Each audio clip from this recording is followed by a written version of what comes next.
Hello, my name is Kamali and I'm the founder of Agatan Foundation. And since this is my very first appearance in front of the camera, let me thank our fans, subscribers, and donors. And without any further ado, please watch this short video.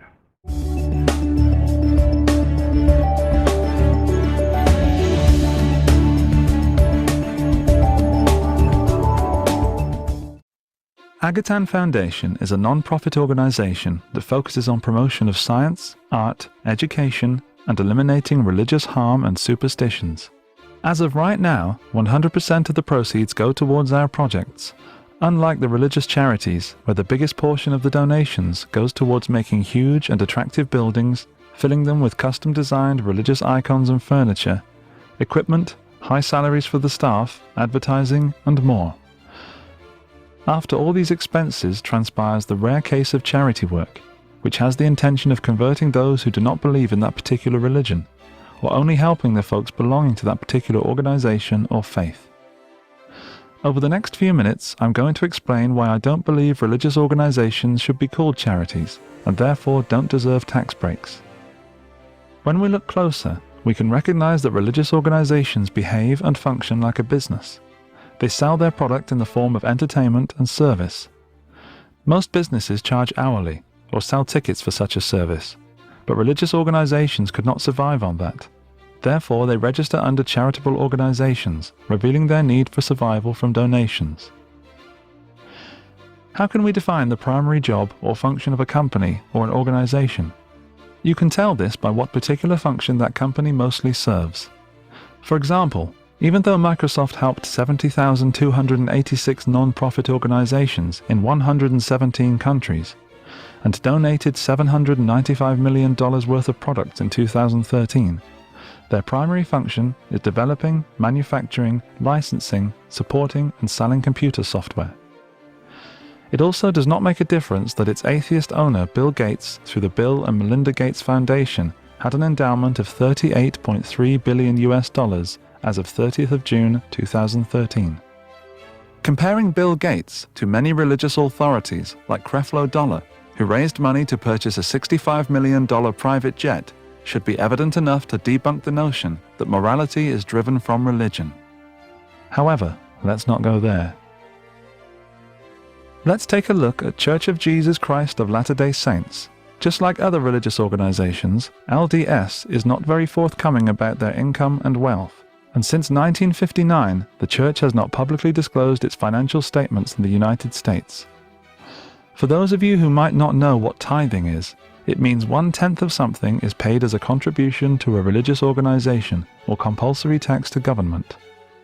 Mormons are supposed to give 10% of their income to the church, as discussed in the Book of Mormon repeatedly, such as in the following examples.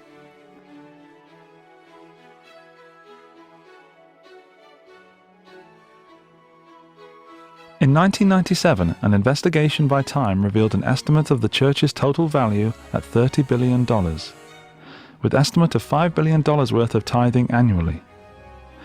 Considering the rapid expansion of the number of existing temples in 1997, growing from 68 to over 170 worldwide, we can reasonably assume that the Mormon Church's income should be a lot more. As our great Christopher Hitchens once said, if you talk to the Mormons, they'll say, you may not think much of Joseph Smith. And I say, you got that right. He said, but, boy, you should see our missionaries in Peru. So government will do the work if religion does not? Excuse me, government? what has this got to do with the existence of God or the validity of religious claims? It has nothing to do with it, Social which utility. is why it's always introduced as a time-wasting tactic. Wait. No, don't applaud that. Nothing to do with it. He's just...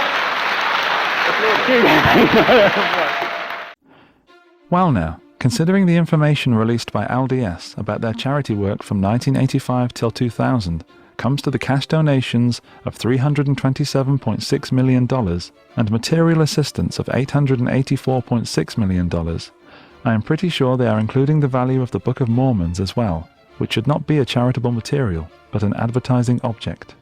If we divide the $1.2 billion of charity work by the number 25 for the total of years, it comes to only $48 million a year, and that is less than 1% of the annual donations received. It is most assured that this number is inaccurate. It could be less or more, but for the sake of argument, let's be extremely generous and say 5% of the money goes to the needy. This percentage is incredibly low, and organizations like this should not be called charities or registered as non-profits and get tax exemptions. US tax law grants religious groups and other non-profits charitable exemptions.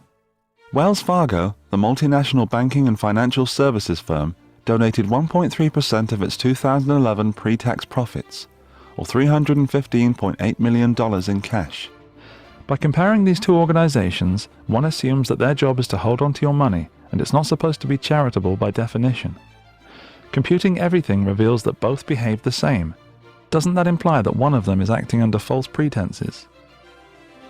Comparing these two corporations reveals that Wells Fargo is more charitable. And unfortunately, between these business corporations, the one which has the tax-free income for the purpose of being a charitable organization is less charitable. Unfortunately, the sad reality of religious organizations using their donations for their political, financial, and in many cases inhumane methods does exist. Take a look at the anti-condom campaigns of the Catholic Church in Africa, the most AIDS-infested part of the world, or the cover-ups and relocation of child rapist officials, and practice of exorcism.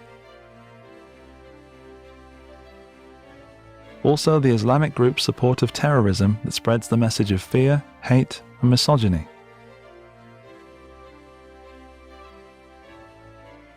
The barbaric practice of caporal in Judaism. The Mormon baptism of the dead. Jehovah's Witnesses and Christian Scientists refusing medical treatment are all more examples of these agendas. Now that we agree these organizations do not deserve tax breaks, let's see how much money the US government forgoes by not taxing religious institutions. According to a professor at the University of Tampa, this is perhaps as much as $71 billion a year. Just to give you an idea of what a big number this is, for $71 billion a year, 7.8 million students could get free education in their state residence at public colleges. This number is more than 3.5 times the annual budget of NASA. This money could pay for 2/3 of Americans' health insurance every year. That's over 200 million people. This number is greater than over 1.5 million Americans' average annual income. If every American wanted a check from their government every year, they would get $224 US. It is an unfortunate phenomenon that in many countries, including the United States, you can get away with almost any negative behavior as long as you are connected to a religion, organization, or have a religious title. We need to come to the understanding that there should be a reasonable functional definition for non-profit organizations. If they only help less than 1%, like LDS, they should no longer be tax exempt. Let's put aside my stand on religion and be reasonable about situations that do affect us and our fellow human beings. We should treat these organizations just like a business they truly are. We need to stop forgiving and/or being passive towards these billion-dollar organizations that only provide people with ignorance, fear, delusion, and false sense of hope. So next time, when you decide on any charity, I don't know why that's not Agatan Foundation, make sure you know what percentage of the money you donate will reach whatever your goal might have been. Otherwise, we could very much be supporting terrible organizations, or people who make fortunes from others' suffering. And what a coincidence that most religions embrace suffering. I hope you enjoyed the video. Please leave me your comments about the video and suggestions for other ones to come. Since the material used in these videos, it's going to be used in a book that I'm writing currently. And pre-hand, let me apologize for not being able to respond to absolutely every single comment and feedback due to the fact that I receive a lot of them, but I promise you I try my best to absolutely read every single one of them.